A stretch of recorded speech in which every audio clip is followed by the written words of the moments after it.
Welcome to One Way to Machines and the 8th Gen Honda Civic series. In this video, we'll be removing the rear bumper. It is not necessary to remove the wheel or put the car on jack stands. This has only been done in this case for filming purposes for better angles. We have two sets of tools for the job, one more advanced, one more basic. If you have an electric drill, you need an end that can receive a T30 and a Phillips head, and a trim tool to pull off some of the tabs. The only common thing that you need in both sets is a T30 end, as the adjustable screwdrivers usually don't come with this size, and you can find them in a kit like this. In this set, you're going to want a Phillips screwdriver. You're going to want a screwdriver that takes multiple ends to put your T30 inside. And for the front bumper, it was advisable to use thin screws. For this one, if you only have screwdrivers, the thicker they are, the better it's going to be, because this is the only push-out plastic piece that you're going to be removing. There's two on the bottom of the bumper. This one is already out because this car had a hitch installed on it before. So I'm just showing you that if you don't have a trim tool puller, you're going to be using these two to pull this out like this together. So it is a bit flimsy on the sides, which is why the trim tool is probably better for this, but you can get away with two screwdrivers and a decent amount of force if that's all you have. Open the trunk. Remove two T30 screws from the bumper. I'm pointing at one of them on the left here. And here's the second one on the other side.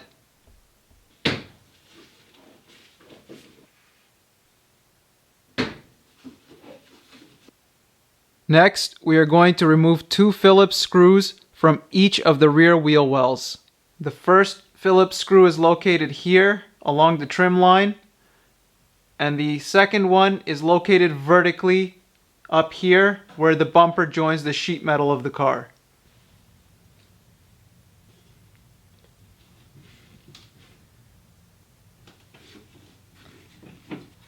The two screws are different. The one that's closer to the ground is flat, as it's more visible, and the one that goes vertically is the one that has the tapered edges.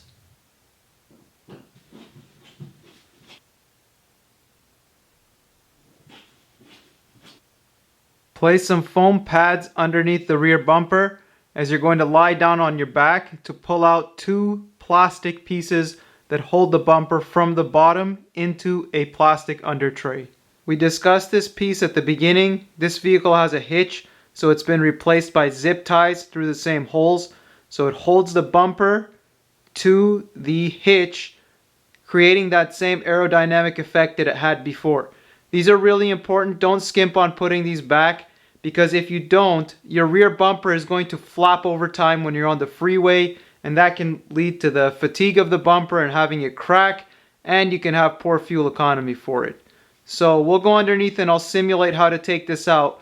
But this is the one that you're either going to put the trim tool puller on around the edges, and you're going to pry it down quickly, or you're going to put two flat-headed screwdrivers on each side and just work it out, trying not to damage these ribs too much, and pull it straight down.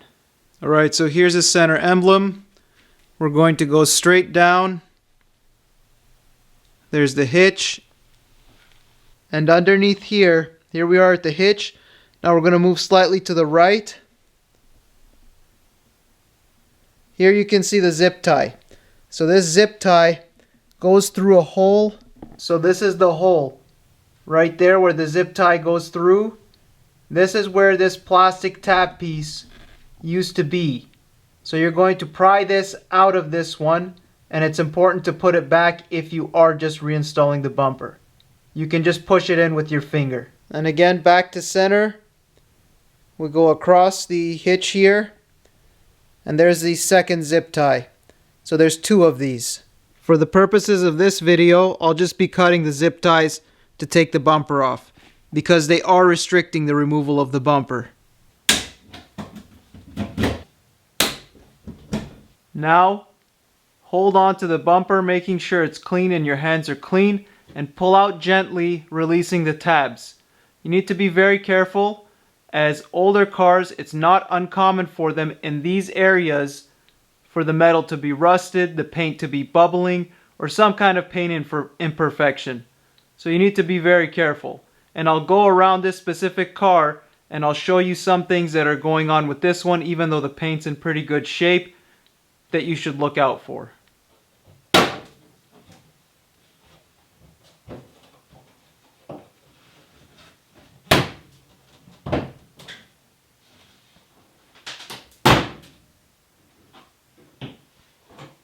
Now that you've released the side clips, you want to stand in the center of the back of the bumper, and you want to grab most likely underneath the bumper, give it a gentle but firm tug, and then as you see things work themselves out from underneath the tail lights, firmly bring it down.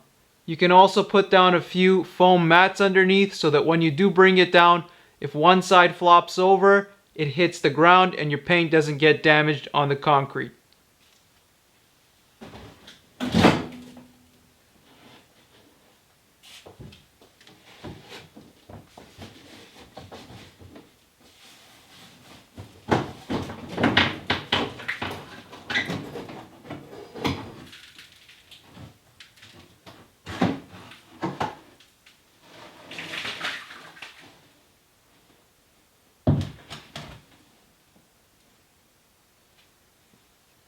So as you saw there, mine gave a little bit of a fight, and that's mostly due to these small tabs underneath the tail light, which are a bit rusted, and then you have them all the way along across the trunk here, and again underneath this tail light. So be gentle with it. Like you saw, mine got caught up a little bit on this side. It might be different for you when you take it off, but it is a bit finicky. Just make sure that you play with care when you're doing this. As you can see, the foam mats helped when I put the bumper down. When you go to put the bumper back, you always want to put a little bit of WD-40 all inside of here. Of course, you want to clean up all inside of here and put WD-40 with your finger on there too. And the reason for that, like I said, I'd show you. I mean, this car has a little bit down to the prime here, which isn't a big deal. But a lot of times underneath this lip, there'll be paint flaking that you have no idea about, especially if you live in a place with winter, salt, and rust. And you're going to give some friction force, and that WD-40 will help lessen the blow. So even when you do put the bumper back, you want to put it back, and then just the same way we gently took the clips out, you want to gently push the clips in. On the passenger side here, hopefully you guys can see it. You wouldn't be able to see this if you walk by the car without paying attention, but there's just a little bit of bubbling paint here. Okay? You have to be careful when you wash your cars, because this is how you own these old cars. You just have to know every corner of them and where you can pressure blast them and where you can't, because sometimes you can take the paint right off and the bodywork sometimes isn't worth it for what these cars are worth. So you see this here, sometimes it's not visible. You need to have a good eye before you go into this job to identify and recognize any of these things so that you don't cause further paint damage to your car. That being said, this isn't a reason not to do this job. You just have to clean them up, use a WD-40, and be very careful when you go to reinstall. You can store all the parts from this project in one paint cap can, as it's not easy to mix them up. Just remember that the flat screws are the visible ones in the wheel well, and the rounded ones are the ones that go vertical. And you're going to have two of these from the bottom of the bumper, the plastic pieces. I only had one of them, and your two T30s.